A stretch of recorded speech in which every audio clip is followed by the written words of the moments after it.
পানির বাজারে যদি গরু বিক্রি করতে নাও, বিক্রি যদি না হয়, রশিটা গলায় পেঁচায় দিলে গরুটা মালিকের আগে আগে বাড়ি চলিয়া যায়।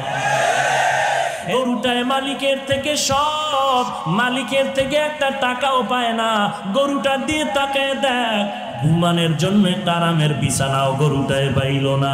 কই গোয়াল ঘরে শোয়ায় রাখলো, তাকায় দেখো গরুটা কত কষ্টে সেখানে রাত্র কাটায়। মশার কারণে ঘুমাইতে পারে না, ভালো বিছানার কোনো আয়োজন নাই। এরপরও গাভীটা সারাটা রাত সজাগ থাকে, বাচ্চারে দুধ দিতে পারে না। নিজের ভিটামিন যুক্ত সব দুধ তার মালিকের দিয়া দিল, কোনোদিন প্রতিবাদ করলো না।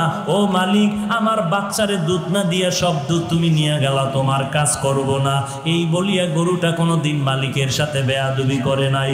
কোরবানির বাজারে যদি গরু বিক্রি করতে নাও, বিক্রি যদি না হয়, রশিটা গলায় পেঁচায় দিলে গরুটা মালিকের আগে আগে বাড়ি চলিয়া যায়।